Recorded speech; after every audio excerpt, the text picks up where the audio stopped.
From Chicago's CAN TV, a look at the week's events is reported in the newspapers, in the blogs and online, and on radio and TV. This is Chicago Newsroom. Hi again, welcome to the show. Well, the Chicago area made national news yesterday as Vice President Biden proclaimed for the first time since Newtown, voters have sent a clear, unequivocal signal in the election of Robin Kelley to replace Jesse Jackson Jr. Vice President said the people of the 2nd District stood strong for gun safety. So did they? Was it a victory for gun safety or a victory for super PACs, this one run by Mayor Bloomberg? Did Robin Kelley distinguish herself sufficiently among the nearly 20 candidates who ran for that seat, or did you just have a whole bunch of TV commercials? And seriously, are we to believe that the NRA is suddenly reeling back, mortally wounded by this stunning electoral defeat? I mean, it's not as though a staunch NRA ally in a solid red district was knocked off by a crusading gun control advocate, now is it? So what, if anything, is this election going to mean to us? And another question, what about Mayor Emanuel? What role did he play behind the scenes as his buddy Mike Bloomberg waded into his territory with all that money? Well, we got some people here today who have thought about these things and will be able to maybe give us at least some temporary answers to those things. Carol Felsenthal from Chicago Magazine joining us back again. Glad to have you, Carol. Thanks. And for the first time, Mark Konkol joining us from DNAInfo Chicago. Glad to have you. Really nice to have you. Mark Konkol, Chicago. You're sort of like a free spirit columnist for DNA. Kind of writing about stuff and things and people. One heck of an assignment you got there. I kind of got a little niche. It's very cool. All right, so Carol, you've written about this a lot. Let's transport ourselves to the NRA board meeting this morning. They're all gathering, talking about whatever they're talking about. Is one of the things on their agenda being worried sick about the 2nd District in Illinois? I really doubt it. You know, as you say, one strong gun control advocate, Robin Kelley, who hasn't been in public office since 2006 and served 2 measly terms as a state rep, is replacing Jesse Jackson Jr., who was hardly a gun nut. So it matters very little to them. They're probably happy to see Bloomberg, I don't know how many billions he has, but more than one, spend his $2.3 million. That's why Robin Kelley won. Mm-hmm. She was behind Debbie Halverson before those ads started, and I think as far as Rahm Emanuel goes, I think he was very involved in this. He and Bloomberg are buddies. Bloomberg is going to be financing Rahm's run for the presidency, which I believe is in the cards in 2016 if Hillary doesn't run, or in 2020. They are their friend Cheryl Whitaker, who's a very close friend of the Obamas, and I'm sure of David Axelrod. There's a web of people who were involved in getting Robin Kelley the seat. They wanted her. Yes. Right. But, you know, Mark Brown, I think, had a slightly different take on it yesterday. It's always hard to sort of paraphrase somebody else's column, but I mean, he kind of made the opinion, I don't know, Mark, if you agree with this, that Robin Kelley did distinguish herself and did rise above the pack. In that group, yeah. You know, Mel Reynolds and some of the others. Right. Are we making a big deal out of the 2nd Congressional District that hasn't really had a public servant in 15 years? I mean, what had Jesse done for this? I lived there. I grew up there. You know, That's right. I lived across the park from Marty Russo when he was the congressman over there. And I'll tell you, Robin Kelley, you know, I don't like to, you know, talk a lot of politics, but she's who? Mm-hmm. What? I mean, like you said, 2 measly terms. She was lost state treasurer race. Right. Has some ethical issues too in her background, which really didn't make the Tribune about that. Don't you remember when she was on the billboards with Jesse?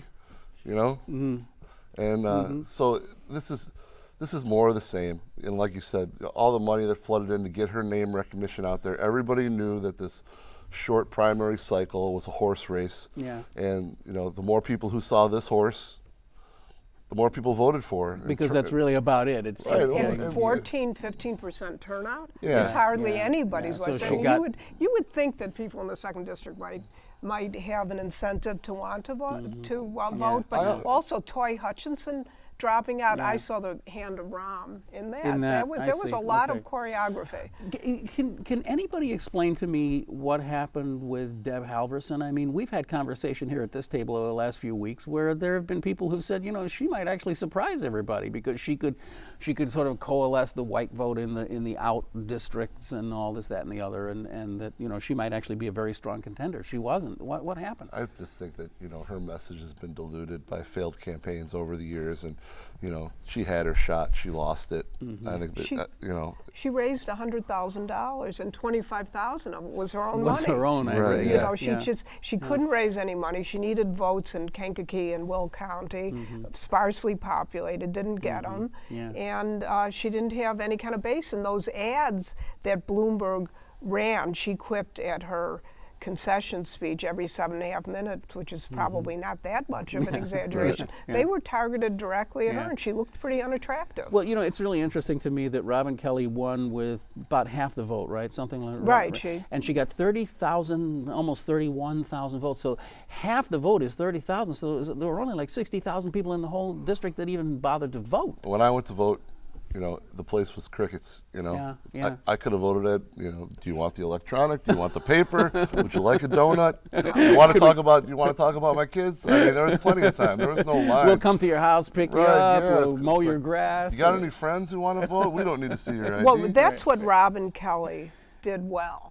Yeah. As a politician, she had 320 people who were manning the phones and sometimes hitting the same potential voter 3 times. Let me take you to the grocery store before we go to the polling place, and that does make a difference. The really I think the odd candidate outcome in this race was the Alderman Anthony Beale, who I would have expected to do somewhat better. He had a bunch of aldermanic endorsements, and he had Tom Dart, who for the first time is losing a little bit of the glow. I think he's run into a couple of problems over the last month or so. He's had a few issues, but he did have some good endorsements, and he did very poorly. And then he wouldn't, when Robin Kelley gets up in her victory speech and she thanks Whitaker, I can't think of her, for Cheryl Whitaker, thanks her, says something about Obama and something about Rahm Emanuel. She forgets to thank Mayor Bloomberg. She didn't mention his name. And, I think for Bloomberg, the real, if the 2 million plus was worth it for Bloomberg, it was worth it because he was able to go to Washington on Wednesday, the day after the election, and meet with Biden and meet with Harry Reid and proclaim this big victory.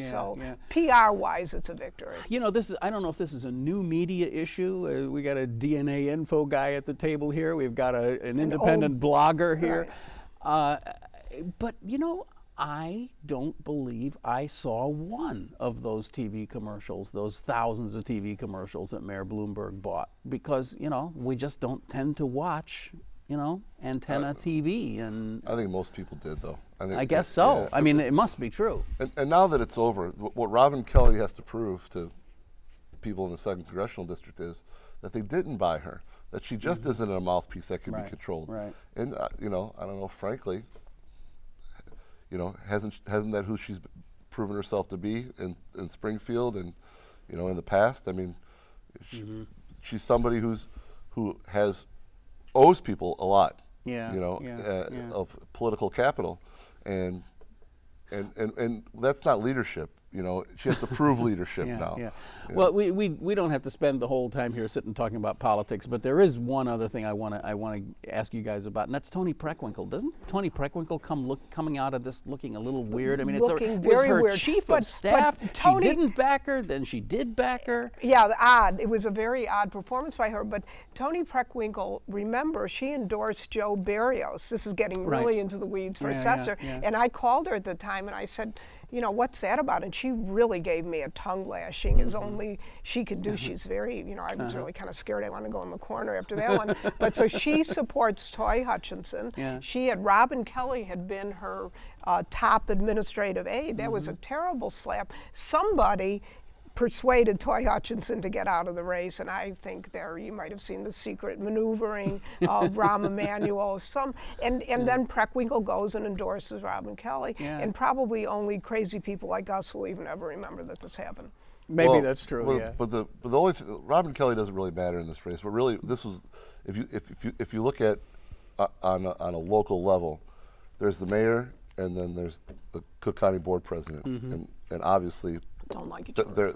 they're not really working together on everything. Yeah, yeah. So when people asked Ron who he was going to endorse, he said, "I'm not making any endorsement, but I expect whoever gets elected to be on Team Chicago." So effectively, what he did was he took Tony Preckwinkle's chief of staff, a suburbanite, and co-opted her to be on Team Chicago. You would think that he would have came out and endorsed Alderman Beal. Right. Turns out he thought it was risky to make any endorsements. We've never seen Mayor Daley go out on a limb because you don't want to back a loser. Right. But whatever happened behind the scenes, he quietly did it. And right now, she's obviously on Team Chicago because she's on Team Obama, and Rahm is the captain of that team in Chicago. So. And there is a general election, and she is running against a felon who served 20 years in prison. Right. And and uses that. I don't know, as where part did of that his- felon come up with the idea to run for congressman? I don't know. Do you think that was a Democratic idea? Do you think they took a vote on that? Yeah, that's right. I guess if you're going to run in any district, this would be the one to do it in, right? This is when you missed former Dalton Mayor Shaw, where he would have found someone named Robin Kelley to run as a Republican, and then we would have had some more fun. But she would have changed her name to Shaw first. Right. So I can't resist one more political question.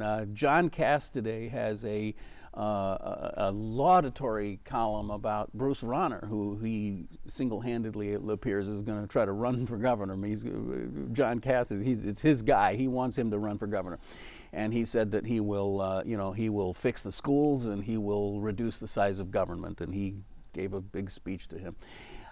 So is there something to this? The guy does have multiple billions of dollars. This could be our own Mayor Bloomberg. He could come in and purchase the purchase the governorship. And his wife runs the Ounce of Prevention. She's very involved in good nonprofit work, the group that was run by Irving Harris, started by Irving Harris. And Rauner is probably public enemy number one for the teachers union. Ain't that the truth? He just lambastes them. He does not hold back. So there's that. He's a Republican. He says he can fix the pension mess. He says his business deals, which are many, will get a lot of opposition research. In fact, he mentioned in the column that he's doing his own Oppo research. Research, and the most intriguing thing, and I keep coming back to Rahm Emanuel, is he's a big buddy of Rahm Emanuel. He was involved in some of those deals that made Rahm Emanuel the $16 million over 2 years when he left the Clinton administration. And also had a lot of ties into the whole thing with the legislation for the school legislation and all that. Well, he's a big supporter of school choice and of charter schools. And when you hear him talk about the Chicago public schools, part of me is horrified as a Chicago public school graduate, and then part of me thinks, well, he does make sense. If you had him in the governor's mansion, you had Rahm on the 5th floor, I think it would be a pretty potent combination, but he's got a long way to go. I think if the problems in the state continue to fester, he's going to be appealing to a certain kind of person, just the way that Bloomberg was. A successful businessman, a hard hitter. Or actually the way Rahm Emanuel was. People like this idea of a guy who's financially independent and not, anyway. Except that Rahm's not a businessman. Rahm was candid what he got. I don't know. He was a businessman. He made a lot of money, didn't he? Yeah. He was a banker. And if there is a Republican in the governorship, Mayor Daley always worked better with the Republicans than he did the Democrats. Ain't that the truth, so, too? Chicago fared weather that way with the horse trading. Right. But I didn't read Cass's column, but did he get a nickname for this guy? No, he hasn't written one yet. No, he hasn't. The Savior, maybe. I think the nickname endorsement is what I'm waiting for to find out if he's the real deal. He mentioned the Rahm father, but that's as far as it got. So, all right, here's my personal story of the week. I know all this other stuff is really big and important, but the one that really got me was Ira Silverstein in the legislature passing this kind of shadowy bill that will allow the mayor of Chicago to Denver boot your car for any anything that you owe the city. So you owe the city $50 for your water bill, you get a Denver boot. And if you don't pay your bills in 24 hours, they haul your car away, and in 21 days they can sell your car. And keep the proceeds. Yes, absolutely, yeah. Wow. So this is, it's good to know that our politicians don't want to raise our taxes. They just want to steal our cars and crush them or something. I don't know. I just find this whole thing just bizarre.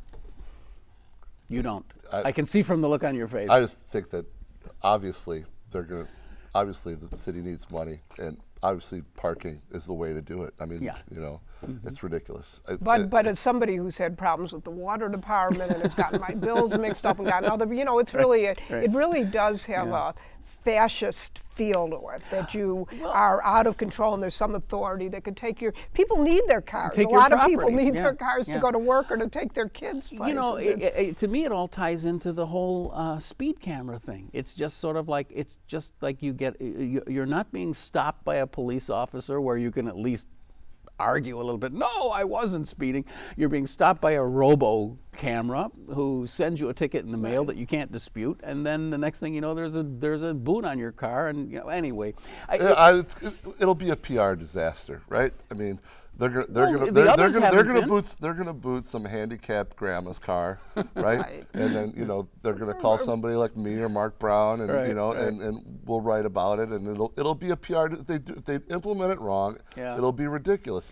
It's already the standard for booting a car is what, 2 tickets? Yeah. I got 2 tickets like last month. I mean, Well, somebody wrote into Greg Hines' blog this morning and said that essentially what you're saying, but his example would be it's somebody running out with his 4-year-old asthmatic child to take him to the hospital and finds that his car has been booted because he owed the city $50 for a water bill. And, so the city will be paying a lot out in legal fees and in legal settlement. Yeah. But one of the things that we never talk about, and this is old and certainly not newsworthy, but something that annoys me is all this permit parking. Mm-hmm. And then now the city gets it. Walking my dog at midnight. I see the parking people out ticketing cars. Carol just moved on to the south side. We don't have that problem. We got lots of space, right? Old houses that need to be refurbished. Just bring all your people south. But the north side, it's everywhere, and I think now that must bring a lot of revenue into the city. That's what's called a nice neighborhood tax. We can't tax you otherwise, but we can give you that. But yeah, I do think there's something to it, because these also tend to be places where other people want to come and visit restaurants and clubs and stuff, and you can't find parking. And it happened to me on the way here today. Tell you the truth. Permit parking's everywhere. Right around the venerable Can TV. There's no place to park because all the condo people have taken up all the streets. And the thing that's really annoying about it is that at this time of day, all those places, it's all empty. There's empty parking spaces everywhere, but you can't park in any of them. So anyway, we didn't solve that one either, did we? I have no answers. I just have complaints. And of course, that goes back to Shortshanks, as Cass calls him, to Richard M. Daley, who seems really to have disappeared from the face of the earth. It's one of the things that interests me. He's in Russia now, right, or China, somewhere. Is he? Yeah, he globetrots. He's making it rain out there. Yeah. Boy, am I jumping all over the place here, but that made me think of Sneed writing about his love life, that he's apparently seeing someone or something. But what I really want to know is, how is it still in this age of media diversity and everybody is a reporter and everybody has a blog, that it's only Sneed who gets the scoops? How does that happen? Why does the city still feed all of its stuff to Mike Sneed? Does anybody know that? Well, I think people trust her. I know all the secrets, but but you can't tell. And they trust her to be kind and to use, and she's got, like, she had all the Governor George Ryan stuff because she's the Jesse Jackson stuff. Right, and I thought the lead in her column, and I think it was today, about poor Jesse and Sandy sitting at the kitchen table trying to figure out how they're going to make ends meet. And you think, well, why didn't they think about that when he was buying the $43,000 Rolex watch for himself, or some of the other nonsense? And then in the Department of Truth is Stranger Than Fiction, you have the statue, that wonderful statue of Rosa Parks being installed in the Capitol Rotunda. And who got that going? Jesse Jackson Jr. And neither Jesse Jackson nor Sandy voted, because it's probably too painful for them to vote in this special election. And Jesse Jackson, the Reverend, the senior, was in Washington for the unveiling of that. It's just, it's really, you cannot make this stuff up. No, you really can't. So, should we switch gears? Let's talk a little bit about the ongoing story that just kind of dogs us all. This thing about the relentless violence in Chicago, and what this means for our police chief. We had seen the other day with a number of African American aldermen who are kind of like starting to say the clock is ticking on this guy, and the mayor saying, no, he's got my 100% confidence. And I was looking back on some of his appearances on Chicago Tonight, and he really, I must say, is a very articulate guy who makes a lot of sense when you sit down and hear him explaining things. What's the chances that he can survive Chicago politics? It's all up to Rob. Let's think about what you just said. The Black Caucus, group of fine aldermen, they virtually have no power if Rob doesn't give it to them. That was bluster, Windy City business. And when Rom says, I have 100%, I have your back 100%, he said that about J.C. Broussard, and then 7 weeks later, Broussard is collected. I'm so glad you said that, because I didn't want to have to bring that up. But the thing is that but Gary McCarthy's different. There was a horrible year of violence last year. He brought in tactics and plans that have never been used before in the department, with the way he's combating violence, using information, training officers to do that. It rolled out. He put in all new commanders towards the end of the year. When I talked to him at the end of the year, he thought, like, we have momentum, we'll go into 2013, and you'll start seeing things be effective, and then January everyone went pop. And that could have been because the end of the year in 2012, there weren't as many shootings, and it was vendetta time after Christmas, Could have been a lot of reasons, but he's going to have to keep a lid on it if he wants to keep his job. I'm sure that he knows that. Chicago has become, in the national spotlight, and the good thing for, Chicago, and for McCarthy's job really, is that the president came here and said, yes, this isn't on one guy's head. You can't just get a new police superintendent and think that crime's going to go away. We need to take a holistic approach. We need to rebuild neighborhoods. This is the kind of thing that finally somebody is saying for a guy who lives on the South Side, who's been writing about violence, intimately for a number of years. That's what you see is, why are people shooting in Chicago? Well, there's a lot of reasons, because we let them keep shooting, and also there's this hopelessness that's plaguing neighborhoods that are dying on the inside. And we've got in Inglewood alone, there's 4,000 vacant homes, and 4,000 vacant homes aren't just boarded up homes; they're crack dens. They're places of ill repute. City just pulled down the 300th yesterday, I believe. We should just buy a bunch of bulldozers. Knock on doors. Are you home? Look up the records. Do you want your house? Because we're going to knock it down. Bam. And clear out the rubble. That would help? Yeah, because you need a place where new things can grow. You can't plant a cornfield and leave the corn stalks there after you take everything good out and expect that corn's going to magically grow again. And I think that economic development needs to be put in places in the city where it should grow, where the L lines are, the improved L lines, around places like Hyde Park. You need to build out from there, and we don't do that. We like to send all our business and all our culture to the north side and downtown, and that's what Mayor Daley did, and we needed that. Otherwise, maybe Chicago would be Detroit. But now is a time where I didn't follow it. Mayor Daley did what? Mayor Daley rebuilt the downtown with this, the controversial TIF district, Millennium Park. He tried to make it into a livable neighborhood. Yeah. And that's part of his legacy. And now, and while he was doing that, aldermen, in the outskirts who were struggling were complaining, well, where's the grass not getting cut in my park every week? And a lot of that needs to change, because you need to bring business. You need to bring you need to make it more livable. You need to extend the CTA red line. And you need to do something to the USX steel plant. How about the Obama Library? Right. That was one of the better planks that Alderman Beal had, is let's build it at Pullman. We got the big building there. I've been saying that for 5 years. Yeah, and not in Hyde Park, because Hyde Park is going to do very well without it. Right. Well, you just did your thing the other day about the Hotel Florence and what a magnificent building that is, and it's just kind of sitting there, and it needs to get jump started. It needs the Mayor Emanuel believes in the public-private partnership. Obviously, he's doing it with schools. Yes, he does. Infrastructure. Hotel Florence is a great example of the state spending $3.5 million with no idea what they're saving. What they're saving is a neighborhood. What they're saving is, if it's just going to be, it's a pretty building that we get to keep for longer, tear that thing down. If it's not gonna build up the neighborhood with your $3.5 million, if you're not gonna create tourism there, Barack Obama used to go to the McDonald's in my neighborhood for his organizing meetings. It's just as much a part of his legacy as Hyde Park is, and frankly, Mr. President, you should see that, because look, this is where the shooting is. You wanted to save South Chicago. It never happened. Yeah.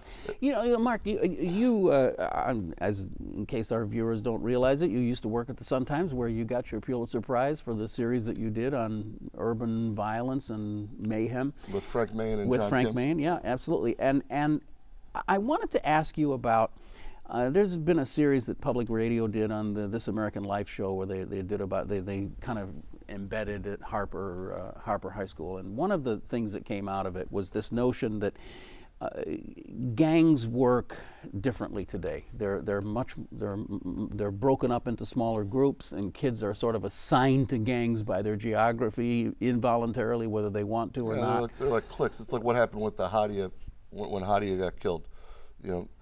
That gang probably has 40 members, and they're specifically to that area, and there's 640 or something of these factions. So you do believe this is truly what's going on? Oh yeah, absolutely.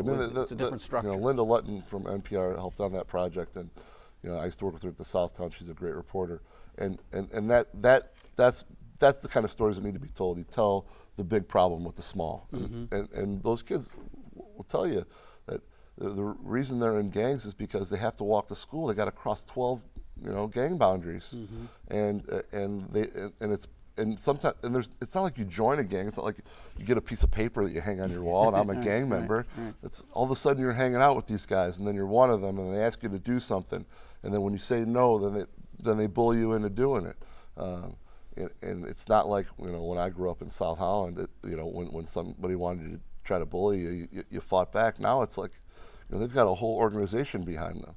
So it's tough for kids growing up. And they might just pull a gun out, right? Right. And some of those niche gangs is the way that Alderman Rod Sawyer, when I interviewed him, he talked a lot about the gangs and these small, sort of more specialized groups, and said that a lot of them are girls too. They're not all boys or guys, or some of them are female. We knew that we weren't going to resolve any of these issues today, but we wanted to talk about them anyway. And I really enjoyed having both of you on the show. I'm afraid we're out of time, but we'll ask you both, as always. Carol, you have an open invitation. Come back anytime. Hope you will too. All right, Mark, thank you very much. Mark Konkol from DNAInfo and Carol from Chicago Magazine, Carol Felsenthal. Glad to have you both on the show. You have been watching Chicago Newsroom right here on CAN TV, and you can see us anytime you want by going to this very address that you see on your screen right now. Anytime at all, you can watch the show, and you can also get us on a podcast, so I hope you'll do that at iTunes. I'm Ken Davis. Thanks so much for joining us today, and we'll see you next time on Chicago Newsroom. Thanks.